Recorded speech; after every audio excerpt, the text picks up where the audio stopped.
भारत के पिकासो नाम से मशहूर एम.एफ. हुसैन का पूरा नाम मकबूल फिदा हुसैन है। एम.एफ. हुसैन देश के सबसे महान और विवादित पेंटर्स में से एक हैं, जिनको बोल्ड और जीवंत रंगीन पेंटिंग बनाने के लिए जाना जाता है। एम.एफ. हुसैन 20वीं शताब्दी के सबसे प्रसिद्ध भारतीय कलाकार में से एक थे। हुसैन का जन्म 17 सितंबर 1915 में महाराष्ट्र के पंढरपुर में एक मुस्लिम परिवार में हुआ था। उन्होंने अपनी पेंटिंग कला के जरिए लोगों के दिलों में जगह बनाई और इस क्षेत्र में शिखर तक पहुंचे। हुसैन एक शानदार फोटोग्राफर, फिल्म निर्माता भी थे, जिन्होंने अपनी कलाकृतियों के लिए कई राष्ट्रीय पुरस्कार जीते हैं, जिसमें पद्मश्री, पद्म विभूषण, पद्म भूषण जैसे अवार्ड शामिल हैं। महाराष्ट्र के पंढरपुर में जन्मे एम.एफ. हुसैन ने हस्तलिपि विद्या कैलीग्राफी में पढ़ाई करते समय पेंटिंग कला में अपनी रुचि विकसित की। उन्होंने अपनी पढ़ाई मुंबई में sir J school of arts में पूरी की। शुरुआती वर्षों में उन्होंने मुंबई के सिनेमा पोस्टरों को चित्रित किया। हालांकि 1930 के दशक में उन्होंने बॉलीवुड फिल्म उद्योग के लिए बिलबोर्ड भी चित्रित किए। वह आधुनिक भारतीय कला के लिए भारत और पाकिस्तान के विभाजित को एक महत्वपूर्ण मोड़ के रूप में देखते हैं। हुसैन मशहूर पेंटर बनने से पहले फिल्मों के होल्डिंग और बच्चों के खिलौने बनाया करते थे। एम.एफ. हुसैन फिल्मों में निर्देशक बनना चाहते थे, इसलिए मुंबई चले आए। मुंबई में वह बिलबोर्ड बनाने लगे।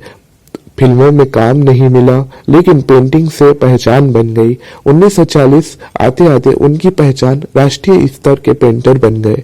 उन्होंने 1983 में पद्म विभूषण और साल 1991 में पद्म विभूषण से सम्मानित किया गया। मालूम हो कि हुसैन कभी जूते चप्पल नहीं पहनते थे और हमेशा नंगे पांव ही रहते थे।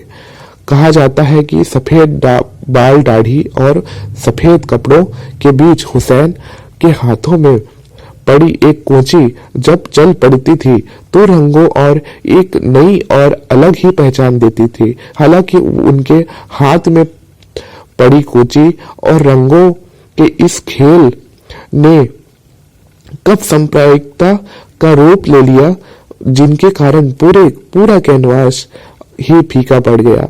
तथाकथित रूप से हिंदू देवी देवताओं के अश्लील चित्र बनाने के कारण हुसैन विवादों में फंस गए। साल 2006 में उनके खिलाफ खूब प्रदर्शन हुए और फिर उन्हें देश छोड़ने को मजबूर होना पड़ा। इस दौरान वह लंदन, दोहा और कतर में रहे। इस दौरान 9 जून 1911 को लंदन में निधन हो गया। मालूम हो कि एम.एफ. हुसैन शुरुआती जिंदगी फिल्मों के साथ शुरू हुई थी। हालांकि कैनवस में हुसैन को उनकी असली पहचान दिलाई। फिल्मों को लेकर वह हमेशा उत्साहित रहते थे, जिनके कारण वह 1960 के दशक में फिल्मों की ओर बढ़े और उनके द्वारा बनाई गई फिल्मों अंतर्राष्ट्रीय स्तर पर नई पहचान मिली। एम.एफ. हुसैन जितने कैनवस पर लोकप्रिय हुए, उनको उतना ही विवादों का सामना करना पड़ा। एम.एफ. हुसैन पर 8 आपराधिक शिकायत भी दर्ज की गई थी। हालांकि दिल्ली हाई कोर्ट ने उन्हें खारिज कर दिया। हुसैन ने भी धर्म को नहीं मानते थे। उन पर इस निंदा का भी आरोप लगा गया।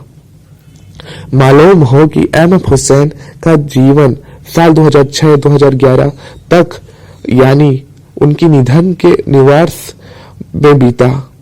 साल 2008 में भारत छोड़ने के बाद हुसैन को भारतीय इतिहास को दर्शाने वाली 32 पेंटिंग बनाने का सौंपा गया था। हालांकि 2011 में अपनी मृत्यु से पहले 8 चित्रों को पूरा किया। हुसैन आमतौर पर दोहा और लंदन में रहते थे। 95 वर्ष की आयु में एम.एफ. हुसैन का 9 जून 2011 कार्डियक अरेस्ट के कारण निधन हो गया।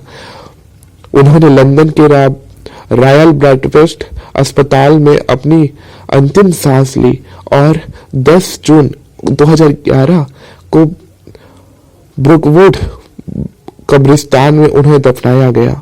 एम.एफ. हुसैन माधुरी दीक्षित के बहुत प्रशंसक थे।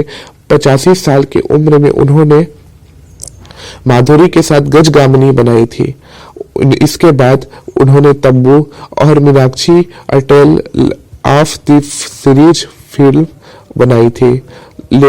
हुसैन तब्बू, विद्या बालन और अमृता राव के भी प्रशंसक रहे।